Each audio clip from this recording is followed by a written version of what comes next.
नमस्कार, आपके साथ मैं हूं करुणा शंकर शर्मा। बाबा राम रहीम पर एक फैसले का इंतजार सबको है। हरियाणा से पंजाब तक प्रशासन के पसीने छूटे हुए हैं। आखिर बाबा का विवाद क्या है और किन आरोपों से बाबा घिरे हुए हैं, आपको दिखाएंगे बाबा के बवाल में।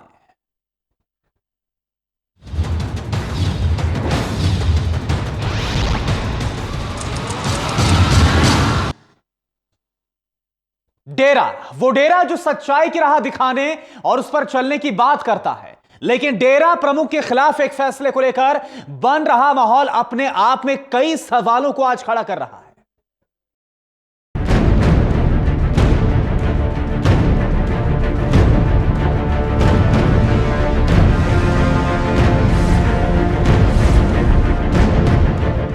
ये डेरा है, डेरा सच्चा सौदा। ये बाबा है, इस डेरे का मुखिया गुरमीत राम रहीम। सच की बात करने और सच का साथ देने का दावा इस डेरे के भीतर किया जाता है, लेकिन डेरे के बाहर जो हालात हैं वो इससे अलग नजर आते हैं। डेरा प्रमुख बाबा राम रहीम का एक केस में फैसला आना है और समर्थकों का हुजूम इस डेरे के आसपास बढ़ रहा है। हुजूम निहत्था नहीं है, कहीं हथियार हैं तो कहीं लाठी डंडे।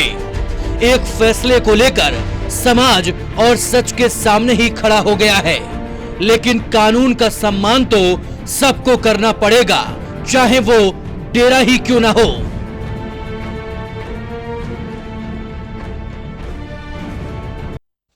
तो डेरा सच्चा सौदा के प्रमुख बाबा राम रहीम एक के बाद एक कई आरोपों में घिर रहे हैं। बाबा पर आरोपों की फहरिस्त बेहद लंबी है। आइए सबसे पहले बाबा पर इन आरोपों की फहरिस्त पर एक नजर डालते हैं।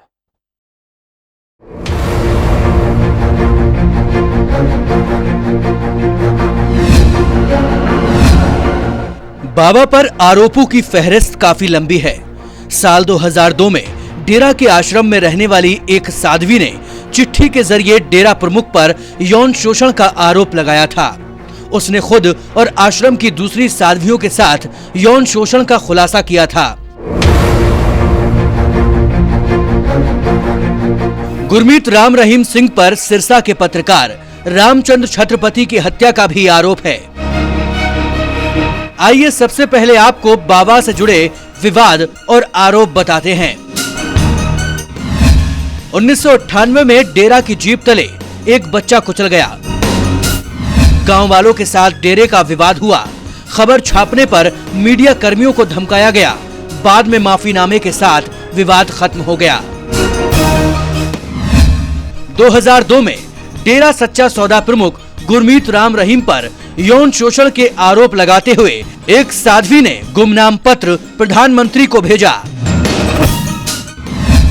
10 जुलाई 2002 को डेरा सच्चा सौदा की प्रबंध समिति के सदस्य रहे कुरुक्षेत्र के रणजीत सिंह की हत्या हुई। 2003 में रणजीत सिंह के पिता ने जनवरी 2003 में हाई कोर्ट में याचिका दायर कर सीबीआई जांच की मांग की। 24 सितंबर 2002 को हाई कोर्ट ने साध्वी यौन शोषण मामले में गुमनाम पत्र का संज्ञान लेते हुए डेरा सच्चा सौदा की सीबीआई जांच के आदेश दिए। 24 अक्टूबर 2002 सिरसा के सांध दैनिक पूरा सच के संपादक रामचंद्र छत्रपति को गोली मारी गई। 16 नवंबर 2002 सिरसा में मीडिया की महापंचायत बुलाई गई और डेरा सच्चा सौदा का बहिष्कार करने का प्रण लिया गया। जनवरी 2003 में पत्रकार छत्रपति के बेटे अंशुल ने उच्च न्यायालय में याचिका दायर कर सीबीआई जांच करवाने की मांग की।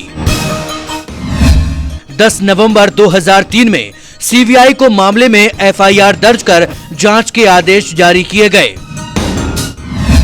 दिसंबर 2003 को सीबीआई ने जांच शुरू कर दी। डेरा के लोगों ने सुप्रीम कोर्ट में याचिका दायर कर जांच पर रोक लगाने की मांग की। सुप्रीम कोर्ट ने स्टे कर दिया। नवंबर 2004 में दूसरे पक्ष की सुनवाई के बाद सुप्रीम कोर्ट ने डेरा की याचिका खारिज कर दी। सीबीआई ने डेरा प्रमुख सहित कई अन्य लोगों को आरोपी बनाया।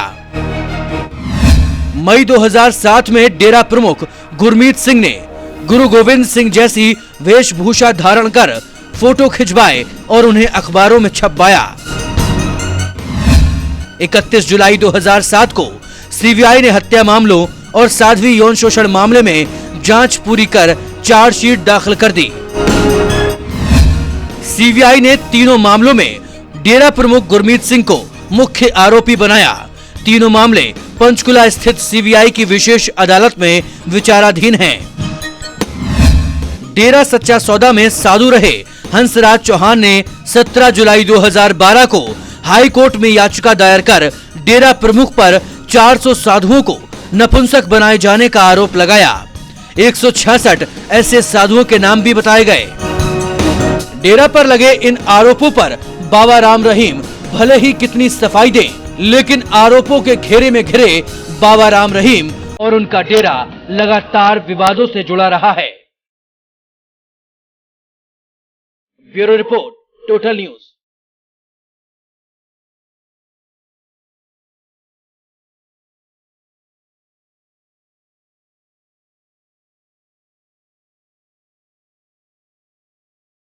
और वहीं बाबा राम रहीम के लिए सबसे बड़ी मुश्किल उस वक्त खड़ी हुई जब एक साध्वी ने उन पर यौन शोषण का आरोप लगाया। वहीं पत्रकार की हत्या के मामले के साथ साधुओं को नपुंसक बनाने के आरोप में भी बाबा लगातार मुश्किलों में घिरते चले गए।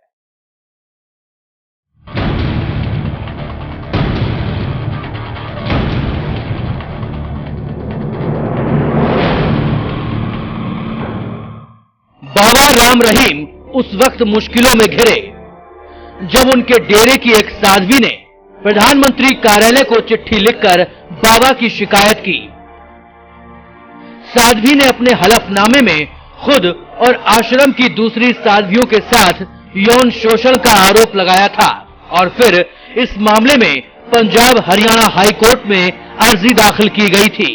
इसी दौरान सिरसा के एक पत्रकार रामचंद्र छत्रपति ने साध्वी बलात्कार मामले का ब्यौरा जब अपने अखबार पूरा सच में छापा तो नवंबर 2002 में उनकी गोली मारकर हत्या कर दी गई।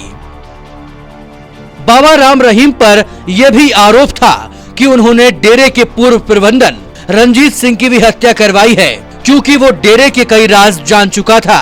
रंजीत सिंह की 10 जुलाई 2003 को हत्या कर दी गई थी और तब से इन दोनों हत्याओं में डेरा सच्चा सौदा का नाम सामने आया था।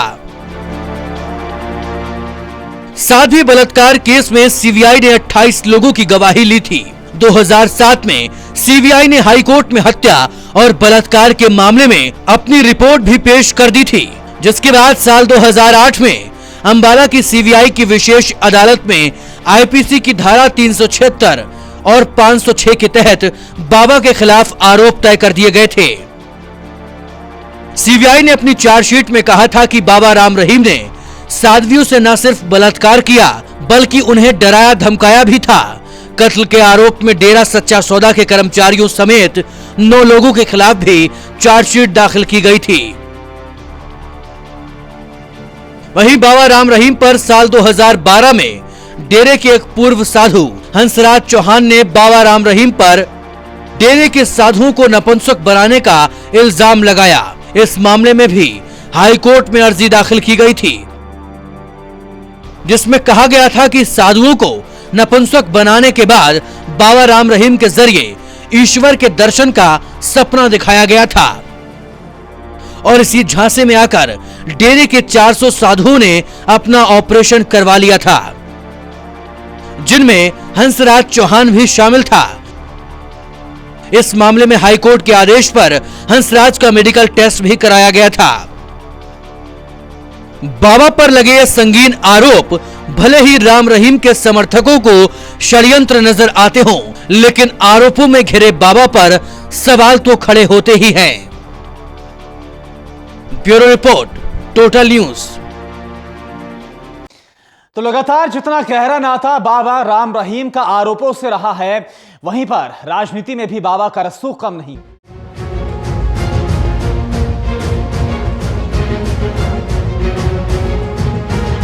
पिछले कई सालों से पंजाब और हरियाणा की राजनीति में डेरा सच्चा सौदा का गहरा असर रहा है।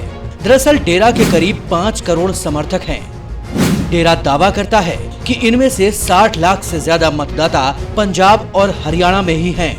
ऐसे में इन दो राज्यों में सियासी तौर पर डेरा और मजबूत हो जाता है। पंजाब की 117 विधानसभा सीटों में से 65 सीटें मालवा इलाके से आती हैं और यहाँ डेरा समर्थकों की हार और जीत में अहम भूमिका होती है।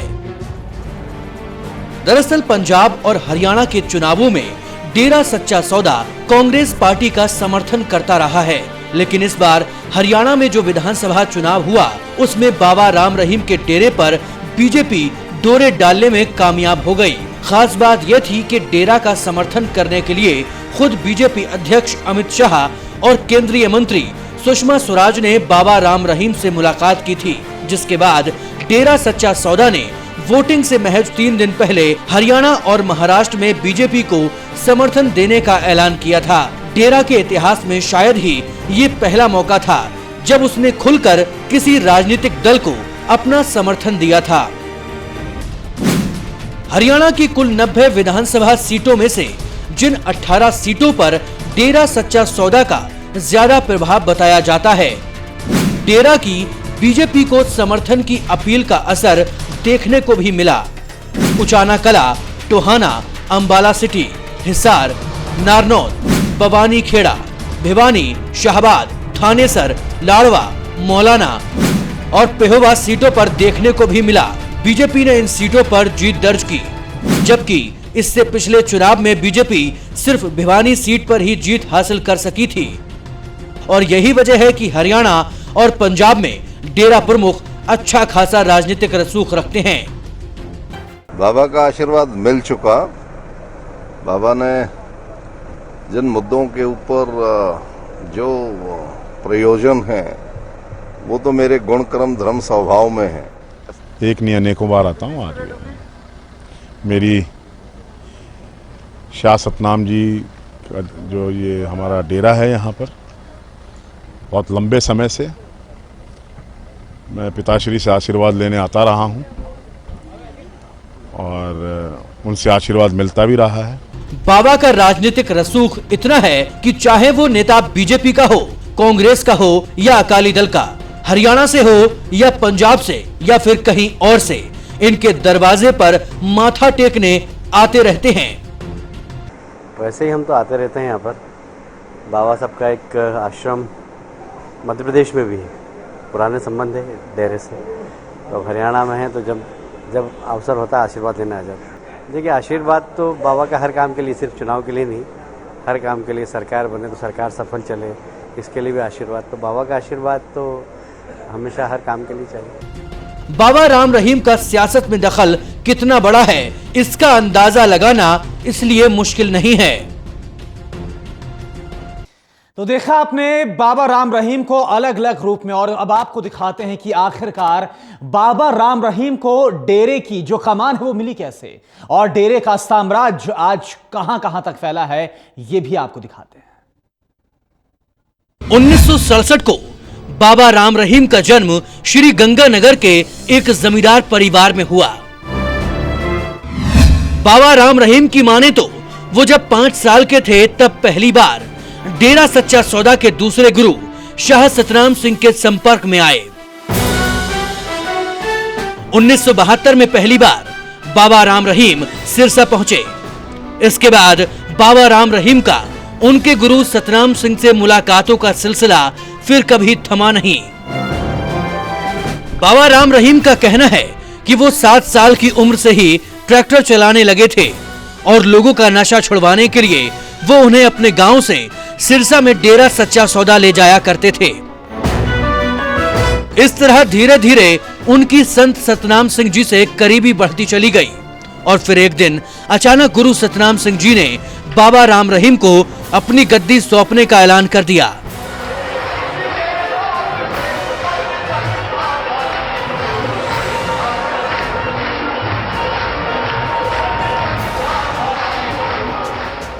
बाबा गुरमीत राम रहीम सिंह इस डेरे के तीसरे गुरु हैं। डेरा सच्चा सौदा का साम्राज्य आज विदेश तक फैल चुका है। देश में डेरा के करीब 46 आश्रम हैं और उसकी शाखाएं अमेरिका, कनाडा, और इंग्लैंड से लेकर ऑस्ट्रेलिया और यूएई तक फैली हुई हैं। डेरा सच्चा सौदा का दावा है कि दुनिया भर में उसके करीब 5 करोड़ मानने वाले हैं, जिनमें से 25 लाख से ज्यादा अनुयायी अकेले हरियाणा में ही हैं। आमतौर पर डेरा का आश्रम 10 से 40 एकड़ के एरिया में बना होता है, लेकिन सिरसा में डेरे का मुख्यालय एक छोटे शहर की तरह है। 2 किलोमीटर के दायरे में फैले डेरे के इस हेडक्वार्टर में दुकानों और रिहायशी इमारतों के अलावा अस्पताल और सामान बनाने की फैक्ट्रियां भी मौजूद हैं। डेरा सच्चा सौदा ने 3 गुरुओं का दौर देखा है। और अब बड़ा सवाल कि आखिरकार डेरा है क्या? डेरा किन किन राज्यों तक अपनी पकड़ को बना चुका है और डेरा किन किन सामाजिक कामों को करने का दावा करता है, यह भी आपको दिखाते हैं।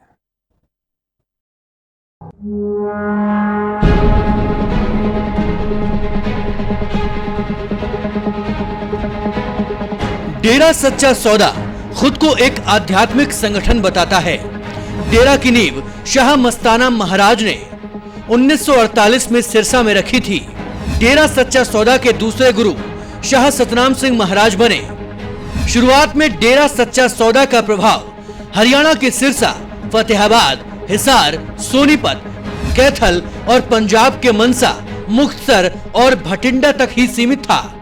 लेकिन 1990 में जब बाबा राम रहीम डेरा प्रमुख बने तो उसके बाद इसका विस्तार तेज हुआ और आज उत्तर प्रदेश के बागपत, हिमाचल प्रदेश के कांगड़ा और दिल्ली से लेकर राजस्थान में श्री गंगानगर, हनुमानगढ़, कोटा, बीकानेर, उदयपुर, जयपुर तक डेरा की शाखाएं फैल चुकी हैं। मध्य प्रदेश के सीहोर, छत्तीसगढ़ के कोरबा, महाराष्ट्र के सतारा, गुजरात के भुज, कर्नाटका के मैसूर से लेकर उड़ीसा के पुरी तक डेरा सच्चा सौदा के आश्रम फैले हुए हैं। डेरा सच्चा सौदा 104 तरह के सामाजिक कार्यक्रम चलाने का दावा करता है। अनाथ बच्चों को अपनाने और वैश्यावृत्ति उन्मूलन के क्षेत्र में भी डेरा सच्चा सौदा काम करने का दावा करता है। डेरा सच्चा सौदा के दावों के मुताबिक उनकी किडनी दान, रक्तदान और नेत्रदान जैसे कई कार्यक्रमों ने बीते 1 दशक में गिनीज और लिम्का बुक ऑफ रिकॉर्ड्स में अपनी जगह बनाई है। बाबा राम रहीम की रिहाइश को लेकर भी अफवाहों का माहौल गर्म रहता है। कहा जाता है कि बाबा राम रहीम एक गुफा में रहते हैं कि खास सेवादारों को ही अंदर जाने की इजाजत होती है। यही नहीं, गुफा में बाबा की सुरक्षा में 24 घंटे महिला सेवादार तैनात रहती हैं। लेकिन बाबा राम रहीम ऐसी किसी भी गुफा के होने से ही इनकार करते रहे हैं। बाबा का यह पूरा साम्राज्य एक ट्रस्ट के जरिए चलाया जाता है, जिसके मुखिया खुद बाबा राम रहीम हैं। Bureau report, total news.